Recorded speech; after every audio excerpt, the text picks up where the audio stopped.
ಆರೋಗ್ಯದ ನಾಡಾಗಿತ್ತು ಭಾರತ. ಆದ್ರೀಗ ಆಹಾರವೇ ವಿಷ.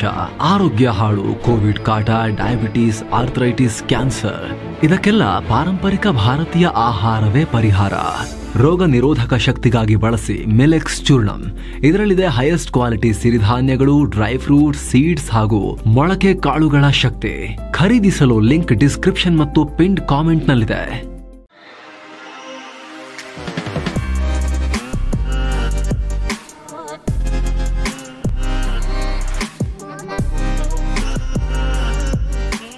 Hi friends, ದಿನದ ಎಲ್ಲ ಪ್ರಮುಖ ಸುದ್ದಿಯನ್ನ ನಿಮಗೆ ತಲುಪಿಸೋ ಮಸ್ತಮಗ.comನ ಫುಲ್ ನ್ಯೂಸ್ಗೆ ಸ್ವಾಗತ. ಭಾರತ ಪಾಕ್ ಗಡಿಯಲ್ಲಿ ಪುನಃ ಹೈ ಅಲರ್ಟ್ ಪರಿಸ್ಥಿತಿ ನಿರ್ಮಾಣವಾಗಿದೆ. ಆಪರೇಷನ್ ಸಿಂಧೂರ್ ನಂತರ ಇದೇ ಮೊದಲ ಬಾರಿಗೆ ಭಾರತ ಪಾಕ್ ಗಡಿ ಸಮೀಪದಲ್ಲೇ ದೊಡ್ಡ ಸಮರಾಭ್ಯಾಸ ನಡೆಸುವುದಾಗಿ ಘೋಷಣೆ ಮಾಡಿದೆ. ಇದಕ್ಕಾಗಿ ನೋಟಮ್ ಅಂದ್ರೆ ಈ ಭಾಗದಲ್ಲಿ ವಿಮಾನ ಸಂಚಾರ ಮಾಡದಂತೆ ನೋಟಿಸ್ ಇಶ್ಯೂ ಮಾಡಿದೆ. ಜುಲೈ 23ರಿಂದ 25ರವರೆಗೆ ಈ ಏರ್ ಡ್ರಿಲ್ ನಡೆಯುತ್ತೆ ಅಂತ ವಾಯುಪಡೆ ಘೋಷಿಸಿದೆ. ರಾಜಸ್ಥಾನದ ಬಾರ್ಮರ್ನಿಂದ ಜೋಧರ್ಮುರ್ವರೆಗೆ ಮತ್ತು ಗುಜರಾತ್ನ ಕೆಲ ಭಾಗದಲ್ಲಿ ಪಾಕಿಸ್ತಾನ ಗಡಿ ಸಮೀಪದಲ್ಲಿ ಈ ಡ್ರಿಲ್ ನಡೆಯಲಿದೆ. ಈ ವಾಯು ಅಭ್ಯಾಸದ ನೇತೃತ್ವವನ್ನ ವಾಯುಪಡೆಯ ಸೌತ್ ವೆಸ್ಟರ್ನ್ ಏರ್ ಕಮಾಂಡ್ ವಹಿಸಲಿದೆ. ಹೀಗಾಗಿ ವಾಯು ಅಭ್ಯಾಸ ನಡೆಯೋ ಏರ್ ಸ್ಪೇಸ್ನಲ್ಲಿ ವಿಮಾನ ಹಾರಿಸಬೇಡಿ ಅಂತ ಪೈಲಟ್, ಏರ್ಲೈನ್ ಮತ್ತು ಏವಿಯೇಷನ್ ಸಿಬ್ಬಂದಿಗೆ ಅಧಿಕೃತ ಸಂದೇಶ ನೀಡಲಾಗಿದೆ. ಅಂದಹಾಗೆ ನಿರ್ದಿಷ್ಟ ಪ್ರದೇಶದಲ್ಲಿ ಯುದ್ಧಾಭ್ಯಾಸ ಅಥವಾ ಮಿಸೈಲ್ ಟೆಸ್ಟ್ ನಡೆಸುವಾಗ ಆ ಪ್ರದೇಶಕ್ಕೆ ಬೇರೆ ಯಾವುದೇ ಏರಿಯಲ್ ವೆಹಿಕಲ್ಸ್ ಬರದಂತೆ ಎಚ್ಚರಿಕೆ ನೀಡೋಕೆ ನೋಟಮ್ ಜಾರಿ ಮಾಡಲಾಗುತ್ತೆ. ಇನ್ನು ವಾಯುಪಡೆಯ ರುಟೀನ್ ತರಬೇತಿ ಭಾಗವಾಗಿ ಈ ವಾಯು ಅಭ್ಯಾಸವನ್ನ ನಡೆಸಲಾಗ್ತಿದೆ. ಯುದ್ಧದ ಸಂದರ್ಭದಲ್ಲಿ ವಾಯುಪಡೆಯ ಸಿದ್ಧತೆಗಳನ್ನ ಇಂಪ್ರೂವ್ ಮಾಡೋದು ಈ ಅಭ್ಯಾಸದ ಉದ್ದೇಶ. ಪ್ರಮುಖವಾಗಿ ವಾಯುಪಡೆಯ ವೆಸ್ಟರ್ನ್ ಫ್ರಂಟ್ ಅಂದ್ರೆ ಪಾಕಿಸ್ತಾನ ಗಡಿ ಭಾಗದಲ್ಲಿ ವಾಯುಪಡೆನ ಯುದ್ಧ ಸನ್ನದ್ಧವಾಗಿಸೋಕೆ ಹೀಗೆ ಮಾಡಲಾಗ್ತಿದೆ ಅಂತ ಅಧಿಕಾರಿಗಳು ಹೇಳಿದ್ದಾರೆ. 24 ಗಂಟೆನೂ ಭಾರತದ ವಾಯುಪಡೆ ಯುದ್ಧಕ್ಕೆ ತಯಾರಾಗಿದೆ ಅನ್ನೋದನ್ನ ಖಚಿತಪಡಿಸೋಕೆ ಈ ಅಭ್ಯಾಸ ನಡೆಸಲಾಗ್ತಿದೆ ಅಂತ ಅಧಿಕಾರಿಗಳು ಹೇಳಿದ್ದಾರೆ. ಈ ಅಭ್ಯಾಸದಲ್ಲಿ ಭಾರತದ ರಫೇಲ್, ಮಿರಾಜ್ 2000, ಸುಖೋಯ್ 30 ಜೆಟ್ಗಳು ಭಾಗಿಯಾಗಲಿವೆ. ಅಲ್ಲದೆ ಏರ್ ಡಿಫೆನ್ಸ್ ಸಿಸ್ಟಮ್ಸ್ ಮತ್ತು ಇತರೆ ಸಪೋರ್ಟಿಂಗ್ ಪ್ಲಾಟ್ಫಾರ್ಮ್ಗಳನ್ನ ಆಕ್ಟಿವೇಟ್ ಮಾಡಲಾಗುತ್ತೆ. ಇನ್ನು ಈ ವಾಯು ಅಭ್ಯಾಸ ನಡೆಸ್ತಿರೋ ಟೈಮಿಂಗ್ ಕೂಡ ಮುಖ್ಯ. ಯಾಕಂದ್ರೆ ಪಾಕಿಸ್ತಾನದ ವಾಯುಪಡೆ ಕೂಡ ಇತ್ತೀಚೆಗಷ್ಟೇ ಇದೇ ತರ ನೋಟಮ್ ಇಶ್ಯೂ ಮಾಡಿತ್ತು. ಜುಲೈ 22ರಿಂದ 25ರವರೆಗೆ ವಾಯು ಅಭ್ಯಾಸ ನಡೆಸುತ್ತೆ ಅಂತ ಹೇಳಿತ್ತು. ಅದರ ಬೆನ್ನಲ್ಲೇ ಈಗ ಭಾರತ ನೋಟಮ್ ಜಾರಿ ಮಾಡಿದೆ. ಈ ಅಭ್ಯಾಸದ ವೇಳೆ ರಾತ್ರಿ ಕಾರ್ಯಾಚರಣೆ, ಲೋ ವಿಸಿಬಿಲಿಟಿಯ ಆಪರೇಷನ್ ಬಗ್ಗೆಯೂ ಗಮನ ಹರಿಸಲಾಗುತ್ತೆ. ಅಂದಾಗೆ ಇನ್ನು ಪಹಲ್ಗಾಮ್ ಉಗ್ರದಾಳಿ ನಂತರ ಭಾರತ ಇದೇ ತರ ನೋಟಿಸ್ ಇಶ್ಯೂ ಮಾಡಿತ್ತು. ವಾಯು ಅಭ್ಯಾಸ ನಡೆಸೋಕೆ ಹೇಳಿದ ದಿನವೇ ಮೇ 7ರ ನಡುರಾತ್ರಿ ಪಾಕಿಸ್ತಾನದ ಉಗ್ರ ನೆಲೆಗಳನ್ನ ಧ್ವಂಸ ಮಾಡಿತ್ತು. ಹೀಗಾಗಿ ಭಾರತ ಯಾವುದೇ ಸಮಯದಲ್ಲಿ ನೋಟಮ್ ಇಶ್ಯೂ ಮಾಡಿದ್ರೂ ಪಾಕಿಸ್ತಾನಕ್ಕೆ ಭಯ ಶುರುವಾಗುತ್ತೆ. ಇನ್ನೊಂದ್ ಕಡೆ ಭಾರತದ ಸೇನೆಗೆ ಬಾಹುಬಲಿಯ ಆಗಮನವಾಗಿದೆ. ಮೊದಲ ಬ್ಯಾಚ್ನ ಅಪಾಚೆ ಹೆಲಿಕಾಪ್ಟರ್ಗಳು ಭಾರತದ ಸೇನೆಗೆ ಸೇರಿವೆ. ಅಮೆರಿಕ ತಯಾರಿಸೋ ಈ ಹೆಲಿಕಾಪ್ಟರ್ಗಳು ಉತ್ತರ ಪ್ರದೇಶದ ಗಾಜಿಯಾಬಾದ್ನಲ್ಲಿರೋ ಹಿಂಡನ್ ಏರ್ಬೇಸ್ಗೆ ಬಂದಿಳಿದಿವೆ. ಇವು ಅಪಾಚೆಯ AH-64E ಮಾಡೆಲ್ ಆಗಿವೆ. 2022ರಲ್ಲಿ ಭಾರತ ಇಂತಹ 6 ಹೆಲಿಕಾಪ್ಟರ್ಗಳನ್ನ ತರಿಸಿಕೊಳ್ಳೋಕೆ ಅಮೆರಿಕ ಜೊತೆ ಸುಮಾರು 5,691 ಕೋಟಿ ರೂಪಾಯಿ ಒಪ್ಪಂದ ಮಾಡಿಕೊಂಡಿತ್ತು. ಒಟ್ಟು 3 ಬ್ಯಾಚ್ಗಳಲ್ಲಿ ಈ ಅಪಾಚೆ ಹೆಲಿಕಾಪ್ಟರ್ಸ್ ಭಾರತಕ್ಕೆ ಬರಬೇಕಿತ್ತು. ಆದರೆ ಸಪ್ಲೈ ಚೈನ್ ಅಡಚಣೆ ಹಾಗೂ ತಾಂತ್ರಿಕ ಕಾರಣದಿಂದ ಡಿಲೇ ಆಗಿದೆ ಅಂತೇಳಿ ಬೋಯಿಂಗ್ ಕಂಪನಿ ಸಪ್ಲೈಯನ್ನ ಮುಂದೂಡ್ತಾ ಬಂತು. ಈಗ ಕೊನೆಗೂ ಅಧಿಕೃತವಾಗಿ 3 ಅಪಾಚೆ ಹೆಲಿಕಾಪ್ಟರ್ಸ್ ಭಾರತಕ್ಕೆ ಬಂದಿವೆ. ಈ ಅಪಾಚೆಗಳನ್ನ ಭಾರತೀಯ ಸೇನೆ ಆಪರೇಟ್ ಮಾಡಲಿದೆ. ಪಾಕ್ ಗಡಿಯುದ್ದಕ್ಕೂ ಈ ಅಪಾಚೆಗಳನ್ನ ನಿಯೋಜಿಸೋಕೆ ಜಾಗ ಫಿಕ್ಸ್ ಮಾಡಲಾಗಿದೆ. ಜೋಧ್ಪುರದಲ್ಲಿ ಅಪಾಚೆ ಸ್ಕ್ವಾಡ್ರನ್ ಕೂಡ ಸ್ಥಾಪನೆ ಮಾಡಲಾಗಿದೆ. ಸದ್ಯ ವಾಯುಪಡೆ ಬತ್ತಳಿಕೆಯಲ್ಲಿ 22 ಅಪಾಚೆ ಹೆಲಿಕಾಪ್ಟರ್ಗಳಿವೆ. ಇವುಗಳನ್ನ ಪಠಾಣ್ಕೋಟ್ ಮತ್ತು ಅಸ್ಸಾಂನ ಜೋಹ್ರತ್ ಏರ್ಫೋರ್ಸ್ ಸ್ಟೇಷನ್ನಲ್ಲಿ ನಿಯೋಜಿಸಲಾಗಿದೆ. ಅಂದಹಾಗೆ ಈ ಅಪಾಚೆ ಗಂಟೆಗೆ 293 ಕಿಲೋಮೀಟರ್ ವೇಗದಲ್ಲಿ ಹಾರೋ ಸಾಮರ್ಥ್ಯ ಹೊಂದಿದೆ. ಒಮ್ಮೆ ಇಂಧನ ತುಂಬಿದ್ರೆ 476 ಕಿಲೋಮೀಟರ್ ರೇಂಜ್ನಲ್ಲಿ ಕಾರ್ಯಾಚರಣೆ ಮಾಡುತ್ತೆ. ಬರೋಬ್ಬರಿ 5,165 ಕೆಜಿ ತೂಕ ಇದ್ದು 2 ಪೈಲಟ್ಗಳು ಕೂತ್ಕೋಬಹುದು. ಗರಿಷ್ಠ 6,400 ಮೀಟರ್ ಎತ್ತರ ಹಾರೋ ಸಾಮರ್ಥ್ಯ ಹೊಂದಿದೆ. ಗ್ರೌಂಡ್ ಅಟ್ಯಾಕ್ಗಳಿಗಾಗಿ ಹೆಲ್ಫೈರ್ ಅನ್ನೋ ಮಿಸೈಲ್ಗಳನ್ನ ಹೊತ್ತೊಯ್ಯೋ ಕೆಪಾಸಿಟಿ ಕೂಡ ಈ ಅಪಾಚೆಗಿದೆ. ಇದರಿಂದ ದೊಡ್ಡ ದೊಡ್ಡ ಟ್ಯಾಂಕರ್ಗಳನ್ನ ಉಡಾಯಿಸಬಹುದು. ಹೀಗಾಗಿನೇ ಇದನ್ನ ಟ್ಯಾಂಕ್ ಕಿಲ್ಲರ್ ಅಂತ ಕರೆಯಲಾಗುತ್ತೆ. ಅಲ್ಲದೆ ಈ ಅಪಾಚೆಗೆ ಎಲ್ಲಾ ವಾತಾವರಣದಲ್ಲೂ ಕಾರ್ಯನಿರ್ವಹಿಸೋ ಶಕ್ತಿ ಇದೆ. ಹೀಗಾಗಿ ಸೇನೆಯ ವಿಚಾರದಲ್ಲಿ ಈ ಅಪಾಚೆ ಹೆಲಿಕಾಪ್ಟರ್ಗಳು ಗೇಮ್ ಚೇಂಜರ್ ಅಂತ ರಕ್ಷಣಾ ತಜ್ಞರು ಬಣ್ಣಿಸುತ್ತಿದ್ದಾರೆ. ನೇತ್ರಾವತಿ ನದಿ ತೀರದಲ್ಲಿ ನಡೆದಿದೆ ಎನ್ನಲಾದ ಸರಣಿ ಕೊಲೆ ಕೇಸ್ ವಿಚಾರ ಇದೀಗ ಹೈಕೋರ್ಟ್ ಅಂಗಳ ತಲುಪಿದೆ. ಈ ಸರಣಿ ಸಾವುಗಳ ಕುರಿತಂತೆ ನಡೆಯುತ್ತಿರೋ ತನಿಖೆ ಹೈಕೋರ್ಟ್ ಮೇಲ್ವಿಚಾರಣೆಯಲ್ಲಿ ನಡೀಬೇಕು ಅಂತ ಕೋರಿ ಹೈಕೋರ್ಟ್ ವಕೀಲರಾದ T Shriram, T Naik, BS Ganesh Prasad, V Ganesh ಮತ್ತು KV ಪೊನ್ನಣ್ಣ ಮನವಿ ಮಾಡಿದ್ದಾರೆ. ಈ ಸಂಬಂಧ ಹೈಕೋರ್ಟ್ ರಿಜಿಸ್ಟ್ರಾರ್ ಜನರಲ್ಗೆ 5 ಪುಟಗಳ ಪತ್ರ ಸಲ್ಲಿಸಿರೋ ವಕೀಲರ ತಂಡ ಪ್ರಕರಣದ ತನಿಖೆ ನಿಧಾನಗತಿಯಲ್ಲಿ ಸಾಗ್ತಿದೆ. ಈ ಕೇಸಲ್ಲಿ ಹೈಕೋರ್ಟ್ ತಕ್ಷಣವೇ ಮಧ್ಯ ಪ್ರವೇಶಿಸಬೇಕು ಅಂತ ಮನವಿ ಮಾಡಿದ್ದಾರೆ. LAC ಗಡಿಭಾಗದಲ್ಲಿ ಭಾರತ ರಹಸ್ಯ ದಾರಿ ಮಾಡ್ಕೋತಿರೋದು ಎಲ್ಲರ ಗಮನ ಸೆಳೀತಿದೆ. ಭಾರತಕ್ಕೆ ಬಹಳ ಇಂಪಾರ್ಟೆಂಟ್ ಆಗಿರೋ ಲಡಾಖ್ ಸೆಕ್ಟರ್ನಲ್ಲಿರೋ ದೌಲತ್ ಬೇಗ್ ಓಲ್ಡಿ DBO ಪ್ರದೇಶಕ್ಕೆ ಕನೆಕ್ಟ್ ಮಾಡೋಕೆ ಭಾರತ ಹೊಸ ರಸ್ತೆಯ ಕಾಮಗಾರಿ ಮಾಡ್ತಿದೆ.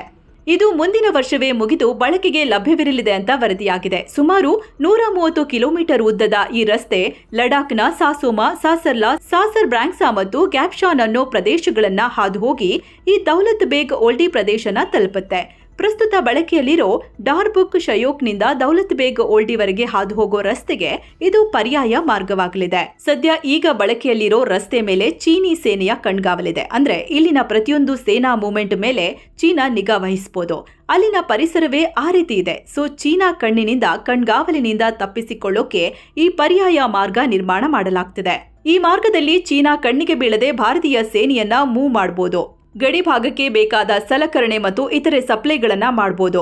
ಇನ್ನು ಈ ದೌಲತ್ ಬೇಗ್ ಓಲ್ಡಿ ಚೀನಾಗೆ ಹತ್ತಿರದಲ್ಲಿರೋ ಸ್ಟ್ರಾಟಜಿಕ್ ಮಿಲಿಟರಿ ಬೇಸ್ ಆಗಿದ್ದು ಭಾರತ ಮತ್ತು ಚೀನಾ ನಡುವಿನ ಗಡಿ ವಿವಾದ ಇರೋ ಕರಾಕೋರಂ ಪಾಸ್ ಮತ್ತು ಡೆಪ್ಸಾಂಗ್ ಭಾಗಕ್ಕೆ ಅತ್ಯಂತ ಹತ್ತಿರದಲ್ಲಿದೆ. ಹೀಗಾಗಿ ಇಲ್ಲಿಗೆ ಸೇನೆಯನ್ನ ಬೇಗ ಮೂವ್ ಮಾಡೋಕೆ ಈ ದಾರಿ ತುಂಬಾ ಮುಖ್ಯ. ಹೊಸ ಮಾರ್ಗದ ಮೂಲಕ ಲೇಹ್ನಿಂದ ಈ DBO ತಲುಪೋಕೆ ಟ್ರಾವೆಲ್ ಟೈಮ್ ಕಡಿಮೆಯಾಗುತ್ತೆ. ಸುಮಾರು 79 ಕಿಲೋಮೀಟರ್ನಷ್ಟೇ ಡಿಸ್ಟೆನ್ಸ್ ಶಾರ್ಟ್ ಆಗುತ್ತೆ. ಸಾಮಾನ್ಯವಾಗಿ ಲೇಹ್ನಿಂದ DBO ತಲುಪೋಕೆ 2 ದಿನ ಬೇಕು.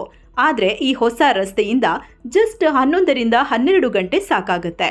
2020ರಲ್ಲಿ ಚೀನಾ ಜೊತೆ ನಡೆದ ಗಲ್ವಾನ್ ಸಂಘರ್ಷದ ನಂತರ ಭಾರತ ಈ ಪರ್ಯಾಯ ಮಾರ್ಗದ ನಿರ್ಮಾಣ ಕಾರ್ಯವನ್ನ ವೇಗಗೊಳಿಸಿದೆ. ಈಗ ಮುಂದಿನ ವರ್ಷವೇ ಈ ಮಾರ್ಗ ತಯಾರಾಗುತ್ತೆ ಅನ್ನೋ ಅಪ್ಡೇಟ್ ಸಿಕ್ಕಿದೆ. ಯೆಮೆನ್ನಲ್ಲಿ ಕೊಲೆ ಆರೋಪದ ಮೇಲೆ ಮರಣದಂಡನೆ ಶಿಕ್ಷೆಗೆ ಗುರಿಯಾಗಿದ್ದ ನಿಮಿಷಾ ಪ್ರಿಯಾರ ಪ್ರಕರಣದಲ್ಲಿ ದೊಡ್ಡ ಬೆಳವಣಿಗೆ ಆಗಿದೆ. ಸತತ ಪ್ರಯತ್ನಗಳ ನಂತರ ನಿಮಿಷಾ ಪ್ರಿಯಾ ಕೊನೆಗೂ ಮರಣದಂಡನೆ ಶಿಕ್ಷೆಯಿಂದ ಪಾರಾಗಿದ್ದಾರೆ. ನಿಮಿಷಾ ಪ್ರಿಯರಿಗೆ ವಿಧಿಸಲಾಗಿದ್ದ ಗಲ್ಲು ಶಿಕ್ಷೆನ ರದ್ದು ಮಾಡಲಾಗಿದೆ ಅಂತ ಗ್ಲೋಬಲ್ ಪೀಸ್ ಇನಿಷಿಯೇಟಿವ್ನ ಸಂಸ್ಥಾಪಕ ಡಾಕ್ಟರ್ KA ಪೌಲ್ ತಿಳಿಸಿದ್ದಾರೆ. ಭಾರತ ಮತ್ತು ಯೆಮೆನ್ ಅಧಿಕಾರಿಗಳು ಹಗಲಿರುಳು ಶ್ರಮವಹಿಸಿ ಈ ಕೆಲಸ ಮಾಡಿದ್ದಾರೆ.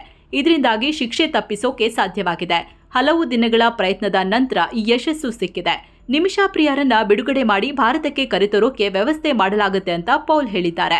ಸದ್ಯ ಈ ಕುರಿತು ಭಾರತ ಸರ್ಕಾರದಿಂದ ಯಾವುದೇ ರೀತಿಯ ಅಧಿಕೃತ ಮಾಹಿತಿ ಬಂದಿಲ್ಲ.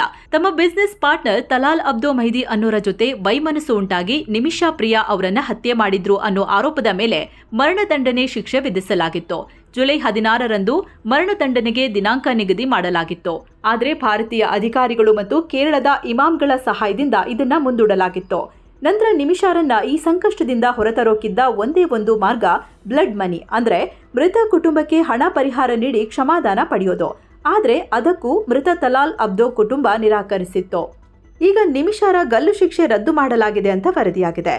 ರೇಣುಕಾಸ್ವಾಮಿ ಕೊಲೆ ಪ್ರಕರಣದಲ್ಲಿ ಆರೋಪಿ ದರ್ಶನ್ ಜಾಮೀನು ಪ್ರಶ್ನಿಸಿ ರಾಜ್ಯ ಪೊಲೀಸ್ ಇಲಾಖೆ ಸುಪ್ರೀಂ ಕೋರ್ಟ್ಗೆ ಅರ್ಜಿ ಸಲ್ಲಿಸಿತ್ತು.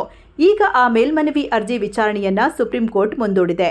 ನಿಗದಿಯಂತೆ ಮಂಗಳವಾರ ವಿಚಾರಣೆ ನಡೆಯಬೇಕಿತ್ತು. ಆದರೆ ದರ್ಶನ್ ಪರ ವಕೀಲ ಕಪಿಲ್ ಸಿಬಲ್ ಬೇರೆ ಕೇಸ್ ವಾದದಲ್ಲಿ ತೊಡಗಿರೋದ್ರಿಂದ ಅರ್ಜಿ ವಿಚಾರಣೆಗೆ ಸಮಯಾವಕಾಶ ಕೇಳಿದ್ರು. ಹೀಗಾಗಿ ಅರ್ಜಿ ವಿಚಾರಣೆಯನ್ನ ಸುಪ್ರೀಂ ಕೋರ್ಟ್ ಜುಲೈ 24ಕ್ಕೆ ಮುಂದೂಡಿದೆ. ಇದರಿಂದಾಗಿ ದರ್ಶನ್ ಜಾಮೀನು ಭವಿಷ್ಯ ಜುಲೈ 24ಕ್ಕೆ ಹೊರಬೀಳಲಿದೆ.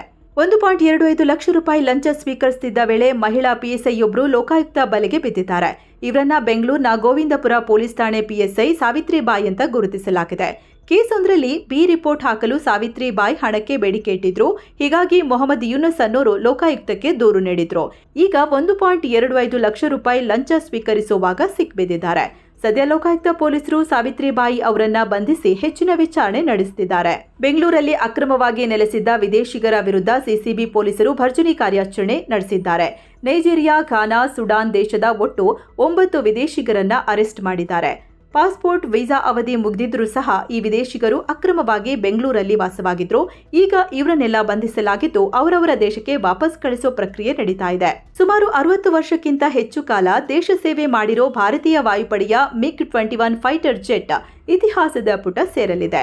ದೇಶ ಸೇವೆ ಜೊತೆಗೆ ಫ್ಲೈಯಿಂಗ್ ಕಾಫಿನ್ ಅನ್ನೋ ಕುಖ್ಯಾತಿಯನ್ನು ಪಡ್ಕೊಂಡಿದ್ದ ಈ ವಿಮಾನಗಳು ಇದೇ ಸೆಪ್ಟೆಂಬರ್ ತಿಂಗಳಲ್ಲಿ ನಿವೃತ್ತಿ ಹೊಂದಲಿದೆ. ಹೀಗಾಗಿ MiG-21ಗೆ ಸೆಪ್ಟೆಂಬರ್ 19ರಂದು ಚಂಡೀಗಢ ಏರ್ಬೇಸ್ನಲ್ಲಿ ಬೀಳ್ಕೊಡುಗೆ ಸಮಾರಂಭ ಹಮ್ಮಿಕೊಳ್ಳಲಾಗಿದೆ. 1963ರಲ್ಲಿ ವಾಯುಪಡೆಗೆ ಸೇರಿದ MiG-21 ಫೈಟರ್ ಜೆಟ್ 1965 ಮತ್ತು 1971ರ ಭಾರತ ಪಾಕ್ ಯುದ್ಧ, 1999ರ ಕಾರ್ಗಿಲ್ ಯುದ್ಧ, 2019ರ ಬಾಲಾಕೋಟ್ ಏರ್ ಸ್ಟ್ರೈಕ್ ಟೈಮಲ್ಲಿ ನಿರ್ಣಾಯಕ ಪಾತ್ರ ವಹಿಸಿತ್ತು.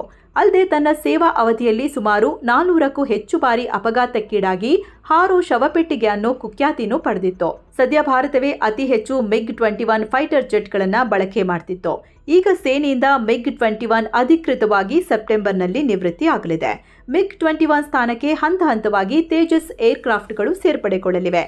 ಕನ್ವರ್ ಯಾತ್ರೆ ಮಾರ್ಗದಲ್ಲಿರೋ ಸ್ಟಾಲ್ಗಳಲ್ಲಿ ವ್ಯಾಪಾರಿಗಳು ತಮ್ಮ QR ಕೋಡ್ ಡಿಸ್ಪ್ಲೇ ಮಾಡಿಸುವಂತೆ ಇತ್ತೀಚೆಗಷ್ಟೇ ಉತ್ತರ ಪ್ರದೇಶ ಸರ್ಕಾರ ಆದೇಶಿಸಿತ್ತು.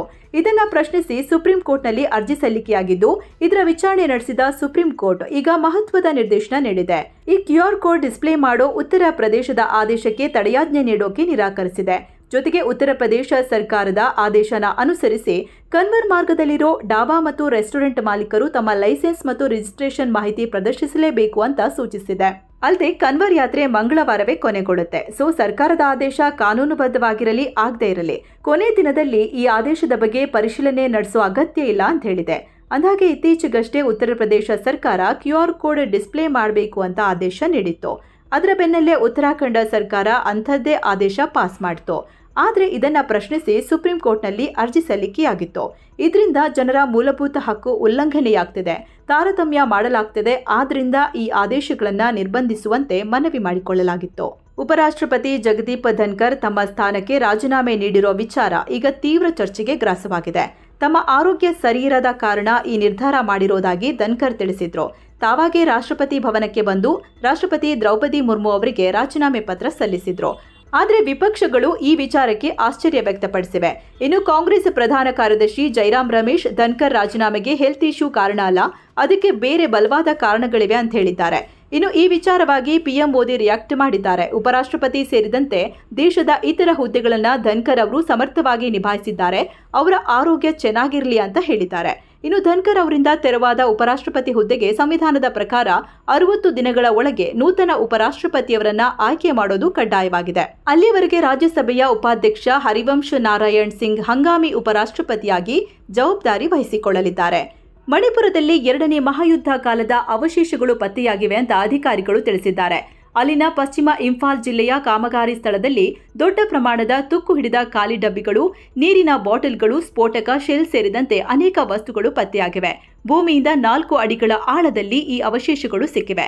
1944ರಲ್ಲಿ ಇಂಫಾಲ್ ಕದನದಲ್ಲಿ ಹೋರಾಡ್ತಿದ್ದ ಮಿತ್ರ ಪಡೆಗಳ ಸೈನಿಕರು ಈ ವಸ್ತುಗಳನ್ನು ಬಿಟ್ಟು ಹೋಗಿರಬಹುದು ಅಂತ ನಂಬಲಾಗಿದೆ. ಈ ಪ್ರದೇಶದ ಸಮೀಪವಿರೋ ಕಾಂಚಿಪುರ ಬೆಟ್ಟಗಳಲ್ಲಿ ಮಿತ್ರ ಪಡೆಗಳ ಕ್ಯಾಂಪ್ ಇತ್ತು ಅಂತಲೂ ಅಧಿಕಾರಿಗಳು ತಿಳಿಸಿದ್ದಾರೆ. ಮಹತ್ವದ ಬೆಳವಣಿಗೆಯಲ್ಲಿ ಬುಧವಾರ ಅಂದ್ರೆ ಜುಲೈ 23ಕ್ಕೆ ಸಂಸತ್ತಿನಲ್ಲಿ ನ್ಯಾಷನಲ್ ಸ್ಪೋರ್ಟ್ಸ್ ಗವರ್ನೆನ್ಸ್ ಬಿಲ್ ಮಂಡನೆ ಮಾಡೋಕೆ ಕೇಂದ್ರ ಸರ್ಕಾರ ಸಜ್ಜಾಗಿದೆ. ಈ ಮಸೂದೆ ಅಡಿಯಲ್ಲಿ ದೇಶದ ಕ್ರೀಡಾ ಸಂಸ್ಥೆಗಳ ಆಡಳಿತಕ್ಕೆ ಸಂಬಂಧಪಟ್ಟಂತೆ ಸ್ವಲ್ಪ ಚೇಂಜಸ್ ಆಗಲಿದೆ. ಅದರಲ್ಲೂ ಈಗ ನ್ಯಾಷನಲ್ ಸ್ಪೋರ್ಟ್ಸ್ ಟ್ರಿಬ್ಯುನಲ್ ರಚನೆ ಮಾಡೋಕೆ ಸರ್ಕಾರ ಮುಂದಾಗಿದೆ.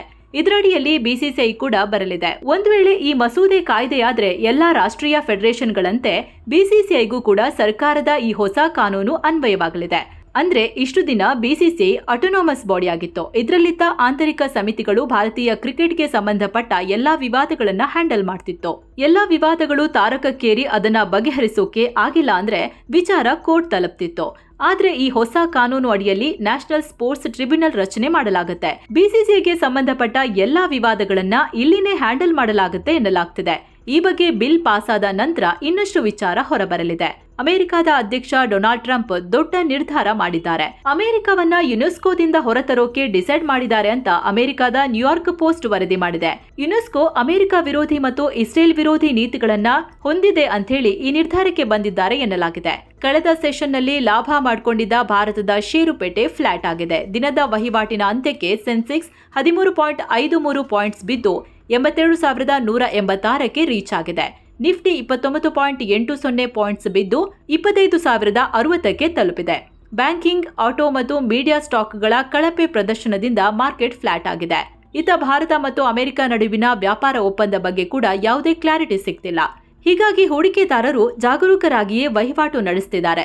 ಇದರಿಂದ ಮಾರ್ಕೆಟ್ ಅಲ್ಲಿ ಅಂತ ವಹಿವಾಟು ನಡೆದಿಲ್ಲ. ಇನ್ನು Titan, Maruti Suzuki, Hindustan Unilever, ICICI bank, Mahindra and Mahindra company ಷೇರುಗಳು ಗ್ರೀನ್ ನಲ್ಲಿ ಕೊನೆಗೊಂಡಿವೆ. ಇತ್ತ Tata motors, Indus end bank, Nestle India, state bank of India ಮತ್ತು ರಿಲಯನ್ಸ್ ಇಂಡಸ್ಟ್ರೀಸ್ ಷೇರುಗಳು ರೆಡ್ ನಲ್ಲಿ ಕೊನೆಗೊಂಡಿವೆ. ಇನ್ನು ಡಾಲರ್ ಮುಂದೆ ರೂಪಾಯಿ ಮೌಲ್ಯ 5 ಪೈಸೆ ಇಳಿಕೆಯಾಗಿ 86 ರೂಪಾಯಿ 36 ಪೈಸೆ ಆಗಿದೆ. ಇನ್ನು ಚಿನ್ನ ಮತ್ತು ಬೆಳ್ಳಿ ಬೆಲೆ ವಿಚಾರಕ್ಕೆ ಬಂದ್ರೆ 24 ಕ್ಯಾರೆಟ್ನ 10 ಗ್ರಾಂ ಚಿನ್ನದ ಬೆಲೆಯಲ್ಲಿ 612 ರೂಪಾಯಿ ಹೆಚ್ಚಾಗಿ 99,508 ರೂಪಾಯಿ ಆಗಿದೆ. ಇನ್ನು 22 ಕ್ಯಾರೆಟ್ನ 10 ಗ್ರಾಂ ಚಿನ್ನದ ಬೆಲೆಯಲ್ಲಿ 560 ರೂಪಾಯಿ ಹೆಚ್ಚಾಗಿ 91,150 ರೂಪಾಯಿ ಆಗಿದೆ. 1 ಕೆಜಿ ಬೆಳ್ಳಿ ಬೆಲೆಯಲ್ಲಿ 1028 ರೂಪಾಯಿ ಹೆಚ್ಚಾಗಿ 1,14,493 ರೂಪಾಯಿ ಆಗಿದೆ. ಸೊ ಫ್ರೆಂಡ್ಸ್, ಇದಾಗಿತ್ತು ಇವತ್ತಿನ ಫುಲ್ ನ್ಯೂಸ್. ಮತ್ತೆ ಭೇಟಿ ಆಗ್ತಿರೋಣ. ನಮಸ್ಕಾರ.